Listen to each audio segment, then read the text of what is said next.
This carol, Alice in Wonderland, is a very difficult act to follow. It's one of my favorite books. I enjoy reading it even now. I'm sure you recall there's a lovely scene in it a little after the Mad Hatter's tea party, where Alice is walking down the road. She looks up, and what does she see but a cat? And the cat slowly disappears. And Alice says, everyone has seen a cat with a grin, but no one has seen a grin without a cat, because the cat disappears and all that remains is a grin. But little before that, Alice asks the cat a question. She says, which way does this road go? And the cat replies, it all depends on where you want to go. In a sense, I am delighted that we made our acquaintance with Alice in Wonderland, because it sets the stage for what I want to talk about today. But as a student of history, I can't but resist telling stories. They won't have a Mad Hatter, they certainly won't have a dodo, and they won't have a tea party. But the story has two things. It has a dinner party and a coup.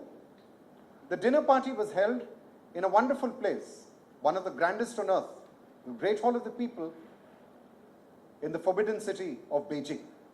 It took place the same year as the coup. So if I wanted to retitle my talk, I'll call it Dinner in Beijing and a Coup in Delhi.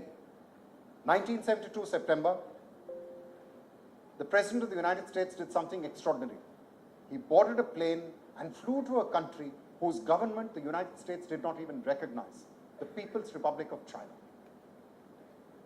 In the run-up to the discussions, the Chinese premier asked why the Americans were so particular about the timing of the visit to the Great Wall rather than on the communique and the agreements. And one of the advisors of President Nixon said, you know, we have to have him on television on prime time at the Great Wall. What happened at the banquet is central to my story. In those days, it was polite to smoke in public. And the First Lady of the United States, Pat Nixon, took out a cigarette, and before she could light up, the Premier of China, one of the great diplomats of that age, or any age, leaned over with a cigarette lighter and lit it. Pat Nixon looked at the lighter and said, oh wow, how sweet, pandas! And Zhou Enlai said, don't you know, Mrs. Nixon, we're presenting you a couple of them. They'll fly to Washington a few weeks after you. History doesn't record what Mrs. Nixon did. I'd like to imagine she dropped the cigarette, because what she next did is recorded. She stood up, clapped, and asked for a toast in Mao Tai, a very powerful Chinese rice wine. A few months later, two giant pandas, appropriately named Sing Sing and Ling Ling, little boy and little girl, flew all the way from Washington, D.C., from Beijing to Washington, D.C. They were a gift, it was said, from the children of the People's Republic of China to the children of the United States of America. Every giant panda you see in the world, they're very chubby animals, they're nice black and white, they eat lots of bamboo, they sleep a lot, and they eat a lot, and they're chubby and fat and cute, and they're very rare. Every panda in the world belongs to the People's Republic of China. They recently presented them to Mexico. They're presenting them to Scotland. After the air disaster all of you know about, MH370, they presented a pair also to Malaysia. Every one of those pandas and all their descendants effectively have Chinese passports. They belong to the People's Republic of China.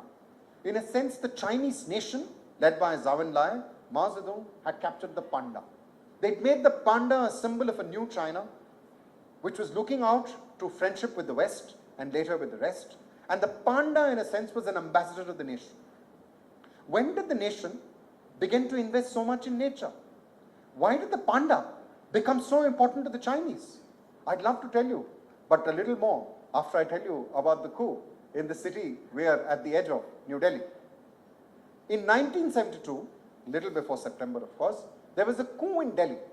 It's not a coup mentioned in the history books. It's not a coup studied by political scientists. But what do we know? It was a coup in which the ruler lost his, or if you like, her throne, and a new ruler ascended the throne.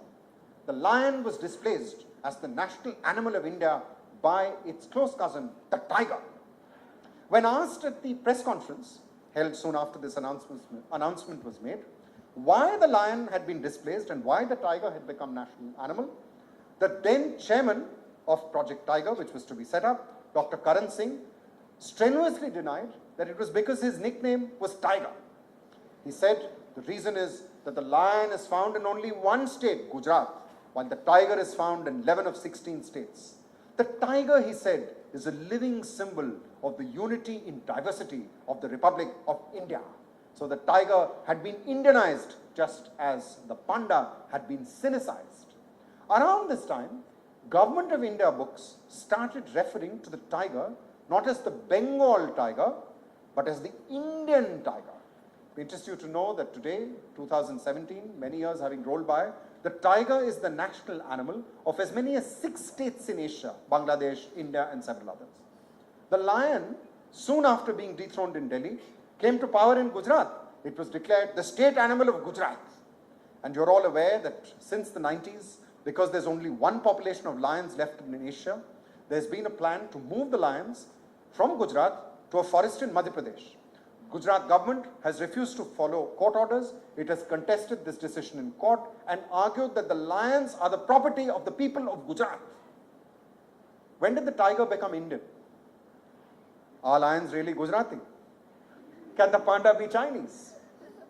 One way to answer this is to say that in a time when the human footprint on the world is expanding, even as we speak, the last century, particularly since the end of the great conflagration of the Second World War, has seen enormous changes, so enormous that historians call it a time of the great acceleration. It's a time of the great acceleration because of changes in technology, the growth of the economy, and so on and so forth. But it's also a time of a great acceleration when the human impact on the planet, on its waters, its air, its seas, its mountains, its rivers, its forests, its marshes, is greater than it has ever been in history. This may explain why so many books in the environment are about doomsday. Think of their titles: Planet in Peril, The Last Stand, Nature's End, The Death of Nature. I could go on with so many names.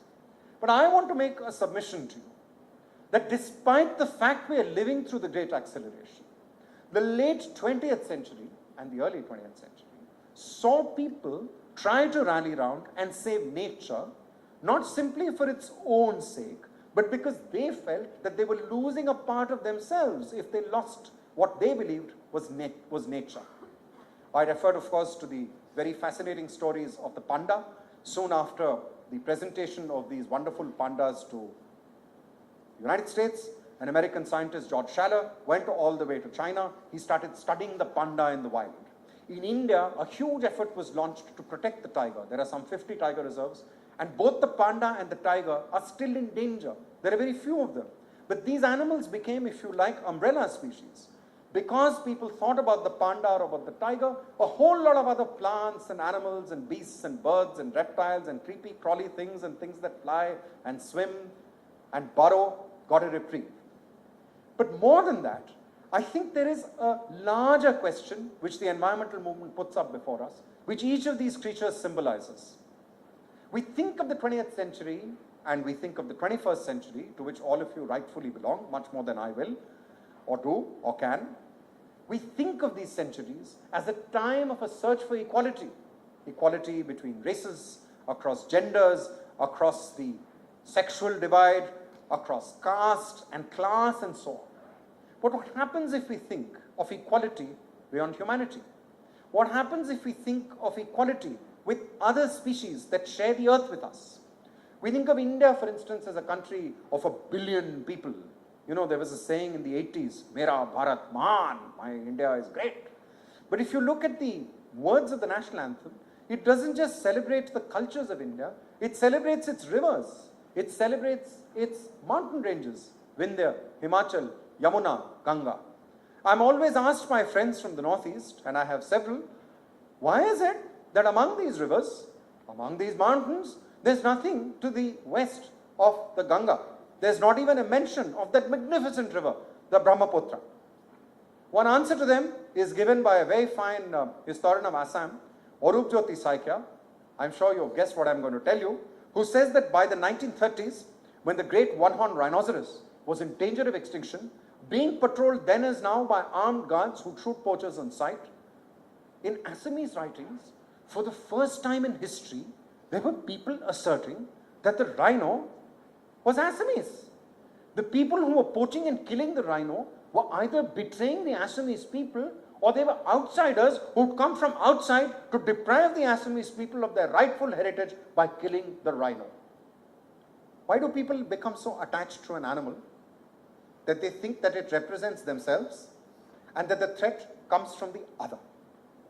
You're all aware of the great conflagration of the Second World War. It's a war in which 50 million people died. But it was also a war which saw havoc with the natural world. The date of the Second World War is open to dispute. You know, I have several of my students in this room, so please forgive me because I keep telling the same jokes. But one of the serious questions, and not a joke, is when did the Second World War begin? Conventionally, we were taught it began in September 1939 when Germany attacked Poland.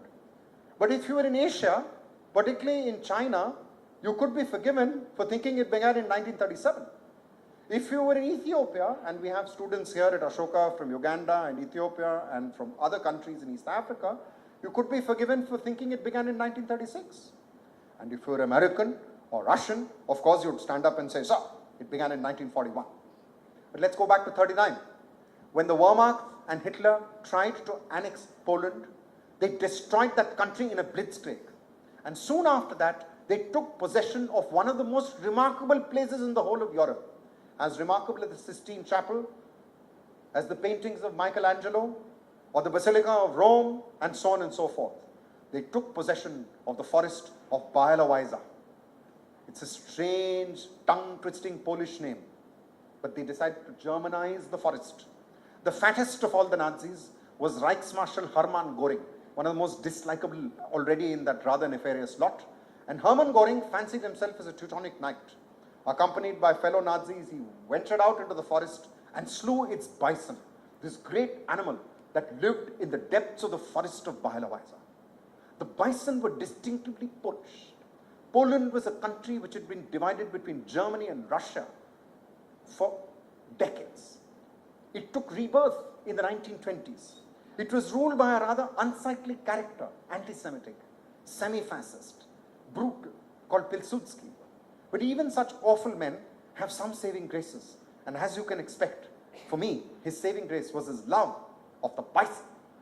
Poland, he said, would not be free unless bison roamed the forest of Białowieża. There was a problem. There were no bison left in the forest. They'd been killed and eaten by troops in the First World War. But there were bison scattered in zoos across Europe. So Pilsudski funded people who went across Europe and brought the bisons and released them in the forest. So the bison became the symbol of Poland. And when Poland was extinguished, this forest became a hunting ground for the German conquerors. The end of the story is very nice. Białowieża now lies at the divide between Poland and Russia. The bisons are safe. Very few are shot on license, and the forest is intact. But one of the parts of the story which is chilling and important to remember is that though the bison managed to survive the Second World War, not all the human inhabitants of Białowieża did. Białowieża was unusual that it had Jews in Europe living on the land. In much of the Tsar's vast territories, Jews were made to live in an area called the Pale of Settlement, where they were not permitted to work the land. That's one reason so many went to the towns, and the great Jewish transformation takes place because they get into literature, they get into trade and into business. Białowieża had Jewish foresters. And as Simon Schama reminds us, he's a descendant of one of those foresters. The bison still roam the forest, those that did not fall to the bullets of Hermann Göring and his awfully butcherous lot. But the Jewish foresters vanished. Their journey ended at Auschwitz, where humans were turned into ash. You see, Poland was safe for the bison. It was not safe for the Jews. The notion of the Polish nation, the notion of the German nation, had space for the bison, but it did not have space for the Jews. I say this because it's important to remember that in the nation's effort to save nature, it can make certain aspects of nature special to a nationalism, and it can make other people outsiders to that brand of nationalism. I'm struck by this in India because a marvelous book by a very good friend of mine, Valmik Thapar, someone who's done a lot for the tiger and its conservation, who co-authored a book a few years ago with the rather remarkable title, it's there in the library in Ashoka, called Exotic Aliens in India, the Lion and the Cheetah. And the book makes the rather extraordinary claim that the lion is a foreigner, as is the cheetah. Now, Valmik Thapar in that debate on tiger versus lion, no prizes for guessing who he favors. It's the tiger. Fair enough. Why not? What's wrong with the poor lion? He argues that the lion was never found in India. It was brought by the Greeks. Some of those lions ran away and established themselves in the forests, and all the lions we have today are descendants of these Greek-inspired immigrants.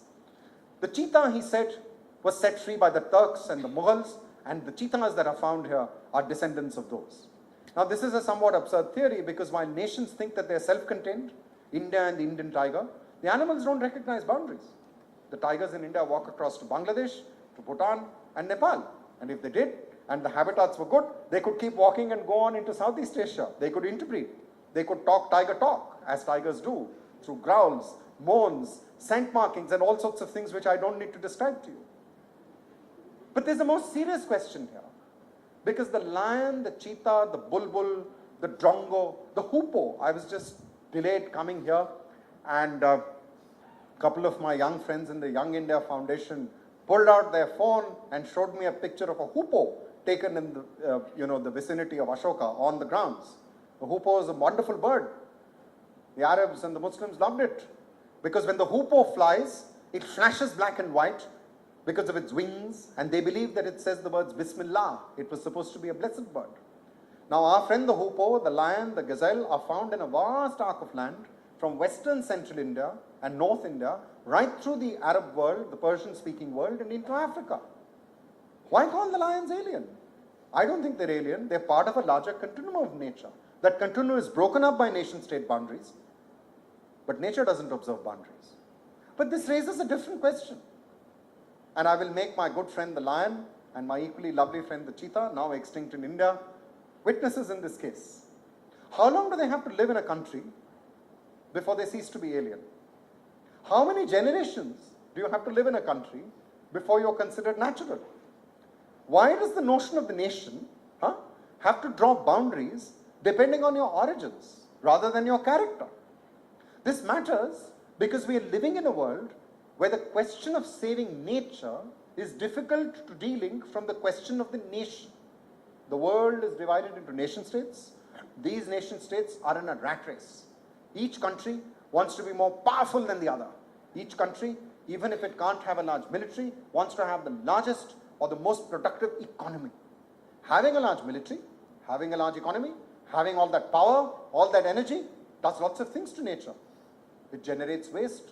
It despoils seas. It lets loose pollutants in the atmosphere. And all of that ignores something simple. It's not just nature that doesn't observe borders. The ecological systems of the world are unified. A nationalism is a good thing if it's yoked to the service of nature. Hurrah for the panda, 3 cheers for the tiger, good for the bison in Poland, and so on and so forth. But is that enough? Probably not. Because these nationalisms have to recognize that nationalism will save nature only when it transcends nature. Only when people across these nations come together and value something that is so significant that we tend to forget it. It's the simple fact that every word we ever uttered, confession, this is from Carl Sagan, I'm paraphrasing it. Every word we've ever uttered, every thought that has ever been thought up by somebody, every peasant and every king, every student and every teacher lives on a planet which has very little living space. We took all of Earth's ecosystems and represented them as a football. Gosh, there go my lights. If you put it on a football, the entire living space we have is equal to the paint on the football. A football normally comes in colors, patches, black, white, red, blue. Imagine what would happen if those people in those patches, Lilliputians, fought each other. There'd be no football left. That's where we are. And I will end with a couple of fascinating stories. One is that one of the most divided places on earth is Palestine. The Palestinians and the Israelis, both looking for a homeland, both on the same land. And one of the most remarkable groups in Palestine is a bunch of Israelis and Palestinians who does something they hardly ever do together. They go birding. They go birding on Sundays. It's a wonderful place to bird. There are birds in Israel that fly in from Africa, from Asia, from Europe. Some fly through, some stop over, some make it their home, some simply come for a winter holiday, some come in spring, some leave in summer. And this simple act of people coming together simply to observe nature may not resolve the deep issues between the Israelis and the Palestinians, but what it can do is to remind both of them and all of us that we have one home, and that the saving of nature or the protecting of these wonderful living forms is not about them, it's also about us. The other is a more funny story, which I can't help sharing with you. Many years ago, I chaired something called the Elephant Task Force. We held our first hearings in the state of Assam in Guwahati. There was a fight between our Naga colleagues and Assamese colleagues. It seems about 15 elephants every year cross over from Assam into Nagaland, and some never come back. The Assamese foresters alleged that they were eaten up by the Nagas. The Assamese don't eat elephants, the Nagas do. The Nagas said, we didn't eat any elephants. Actually, we want to charge the Assamese for grazing tax, because these elephants belong to Assam, they just said so. And when they come to Nagaland and they eat up the crops and they destroy the jhum kheti and they ravage around and eat up potatoes and bananas and other things, we'd like money to be paid by Assam. The issue was not resolved, because the reality is the elephants are both Assamese and Naga. They're both Indian and Asian. Can nature transcend boundaries? Where does history meet ecology? Is history to be something where we repeat the deep and grievous crimes of the past? I can't call them anything else. Where we don't just butcher each other, we get around to destroying the artifacts of nature around us.